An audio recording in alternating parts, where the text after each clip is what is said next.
kasetler. Acaba bu bölümde kendimle ilgili neler öğreneceğim? Hadi bakalım. Buranın internetsizliği bana bunu verebiliyor. Yahu yine spoiler yedik. Bu kasetler hep ortada kalmış. Sar geri sar. Bir dakika. Burada geri sarma tuşu varmış ya da. Boşuna uğraştım kalemle ilk kasette ya. Ah adam ah.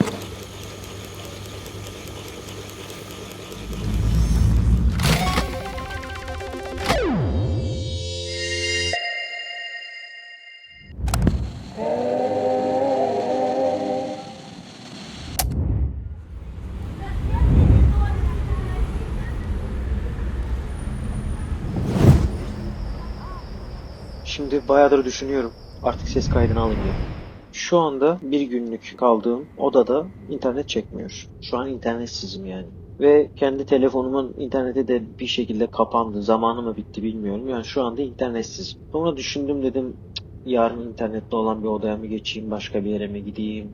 Ne yapacağız? Bu böyle olmaz. Buranın ya da internetini düzeltsinler. Sonra dedim ki şu anda internetsizken neler yapabilirim? İnternet yok. Bunu kabullendim diyelim. Şu anda artık başka bir yere gidemem.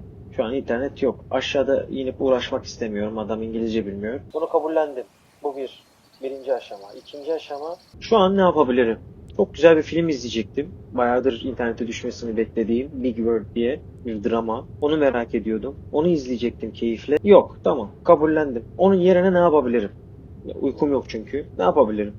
Kendimi uyumaya zorlamak istemiyorum. Şu anda yaratıcı bir moddayım. Bundan heba etmek istemiyorum. Dedim ki hadi zorla. Zorla bakalım nereye gidecek beynin. Düşüncelerin arasında aktım.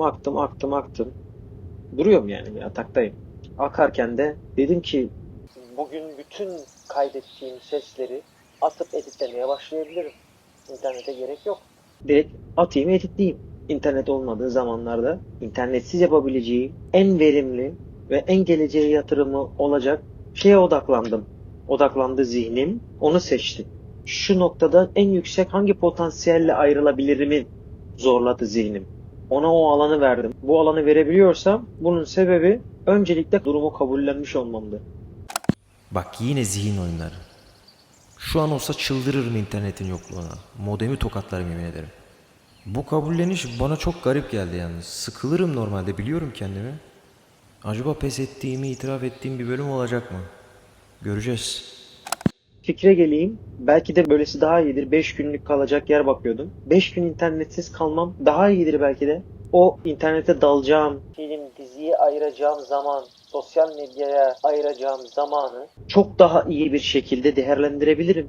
Yani buranın internetsizliği bana bunu verebiliyor. Ben bunu görebildim. O yüzden burada kalacağım. İnternet lazım olacak diğer sorumluluklarımı yapmak için. Diyorum ki bunu seçersem ne gibi zorluklar var önümde? Onu düşünüyorum. 5 gün içerisinde ihtiyaçlarımı düşünüyorum. Hemen bir sonraki aşama bu oluyor. Sonra diyorum ki sorumluluklarımı yerine getirmem lazım. Ne? Edit işlerim var ve YouTube'a video yüklemem lazım. Yani internet her türlü ihtiyacım olacak. Temelli olmasa da. Yani minimum bunun için lazım olacak. Odada internet yok. Ne yapacağım? Dışarı çıkalım. İnternete olan bir kafe, bir yer. Zaten motor kiralamıştım. Okey. Araçtan yana bir sıkıntı yok. Gezmeden yana bir sıkıntı yok. Süper gidiyoruz. Daha sonra internete olan bir yere otururum. Sorumluluklarımı yaparım. Yerine getiririm. Kendime zaman kazandırırım. Daha sonra o kazandığım zamanı da doğal olarak internetsiz çıkacağım için, anda kalabileceğim için bu konseptin devamı olarak çok müsait bir alan yaratıyor.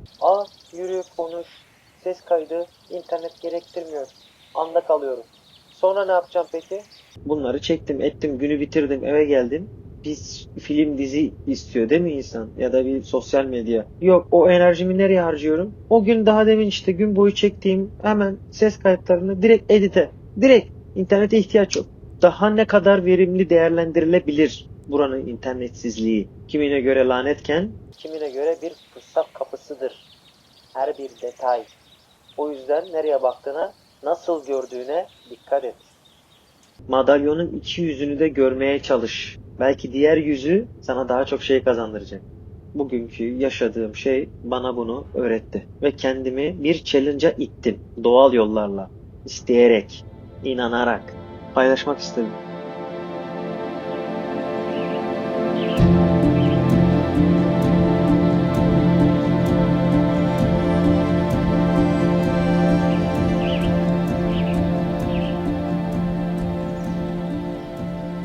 Evet, şaşkınım. İnternet hayatıma girdiğinden beri internetin yokluğunu sakinlikle kabullenip verimliliğimi koruduğum bir gün dahi hatırlamıyorum. Zihnimle resmen işbirliği yapmışım ya. Acaba aklını kullan deyimi tam olarak bu mu oluyor? Bir de karmaşık detaylardan uzak ilerliyorum, basit düşünüyorum. Bu da beni bulunduğum yerden daha ileri taşıyor. Güzel, beğendim. Bakalım daha başka neler çıkacak. Edit kısmı düşündüğümden de kolaymış. Yapmaya başladığım için değil, aklımda oturtturdum. Sadece bir şekilde yaparım diye düşünüyordum. Daha derine inmemiştim. Şimdi oraya kadar beynim tamam olduğu için daha ilerisini düşünmek istiyor. İzin veriyorum. Ben de diyorum ki evet, daha da ilerleyebilirsin. Dedi ki zihnim, şimdi birazcık daha detaya derine in dedi. Edit sürecine kadar geldin. Nasıl bir edit düşünüyorsun? Nasıl bir yol izleyeceksin editte? Hadi gel de bir de bunun derinine inip editin taslağını oluşturalım diye izin verdim. Düşünmeye başladı. Yakaladı o frekansı. Devam et. En pratiği nedir diye düşüne dururken şunu buluyor. Zaten bütün ses kayıtları ard arda çekilmiş. Zaten otomatik bir sıralanma durumu söz konusu. Benim herhangi bir konuşmam bir bölüm, 2 bölüm, 3. bölüm, 4. bölüm, ha şuradan sonrasını bir sonraki bölüme ayırırım dememe gerek yok. Konuşmalarımın, konularımın birbirine bağlantısı devam eden nitelikte ise zaten bir bölümde kalacaktır editte. Zaten bunlar ard arda koyduğumda ben edit sürecinde bunun bölümlerini ayırabilirim. O yüzden ben konuşurken bölüm düşünmeme gerek kalmadan bağımsız bir şekilde konuşmamı yapabilirim. Edit süreci de sadece kes yapıştır olacağı için ve o konuşmaların üstünde görüntülerin çoğu animasyon olacağı için ben direkt hisse odaklanabiliyorum böylelikle. Bütün enerjimi oraya verebiliyorum, hisse verebiliyorum. Böyle bir sistem kurdum kendime şu an. Bu konseptin gücü burada. Geleceğe konuşan sesimi dinlemek hala garip hissettirse de bunu bir de sisteme oturtturmaya çalışmamı adım adım takip etmek bambaşka bir olay. Kendimi hep iyi bir sistem kurucu olarak gördüm, evet, ama hep iyi olduğum konulardaydı. O gece o odada elimde kendi sesim ve düşüncelerimden başka bir şey yokken sesimi duyurmanın bir sistemini kurmaya çalışıyorum. İşin ilginç kısmı hiç olmadığım kadar tane tane, temiz bir şekilde ilerliyorum. Sanırım bu sesli konuşmanın etkisi olabilir. Dur, çözeceğim bunu zamanla. Sadece aynı frekansı paylaşanlar hissedebilecek. Kaç kişi? Kaç kişiyse abi. Demek ki birbirimizi anlayabileceğimiz düzeyde olabileceğim tek insan o. Bir kişi geldi diyelim, bir kişi, 3 kişi geldi, 3 kişi. Demek ki o. Ben onun için yayın yapıyorum. Benim amacım ne? O kişiyi, o kişileri bulmak değil mi? Şu anda o kişilerin arasında olduğumu hissetmiyorum. Hissetmediğim için yayın açmak istedim artık.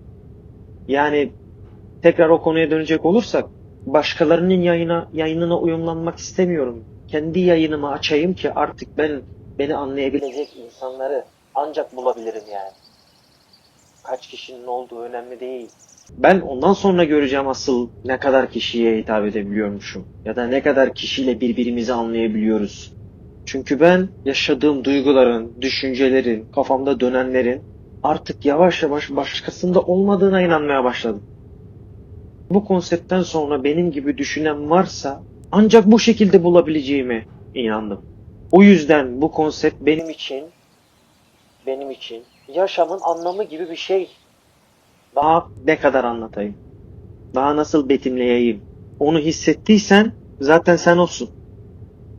Eğer sen oysan buradasın demektir. Birbirimizden bir şey eksiltmeden birbirimizi yükseltebiliriz ama birbirimize engel olmayalım cinsinden bir bakış açısına sahipsen zaten olsun abi, hissedensin yani. Ben profilimi açarken yazmışım oraya. Kendinden bir parça hissettiysen hoş geldin. İşte benim kapım onlara abi, onlara. Bunun kaç kişi olduğunun bir önemi yok. Çünkü ancak ve ancak beni anlayabilen insanlara yardım dokunabilir. Ve ancak beni anlayan bir insandan yardım alabilirim. Yani bu kişiler ne kadar çoksa o kadar güzel bir dünya olacağına inanıyorum. Bu şekilde düşünen, oradaysan ses et. Oradaysan orada olduğunu belli et. Bakalım kaç kişiyiz? 3 mü? 30 mu?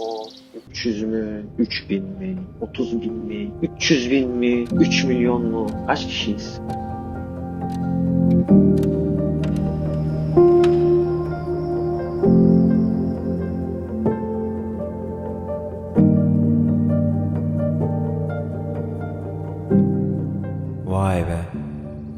kısım bayağı dokunaklıydı.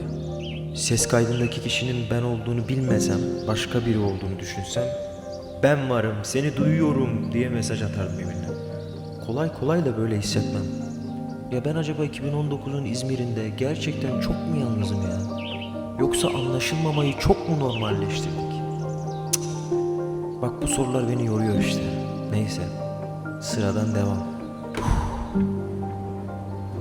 Haywalk'un yeni bölümüne de hazır mıyım onu da bilmiyorum. Ama merakımı da bastıramıyorum, çok ilginç. Peki şimdi ne olsa beni şoka sokar? Yani inanamayacağım ne olabilir izleyeceklerimde? Düşünüyorum. Ben gerçi gelecekteki halimle yan yana geleceğimi izlemem yeterince şaşırtıcı değilmiş gibi sorduğum soruya bak. Ben de tuhaf adamım ha. Aksana işte ne takılıyorsun? Hayatında bir kez olsun kontrol etmeye çalışma ya. Olmaz mı yani? Lan acaba düşüncelerimi de duyuyor muyum? Yani gelecekteki ben duyuyor mu lan şu an beni? Ne yapıyor bu ya? Haywalk yeni bölüm izlemeyecek mi şimdi? Hey Adem! Hey Adem! Bir dakika duydu mu lan beni? Has.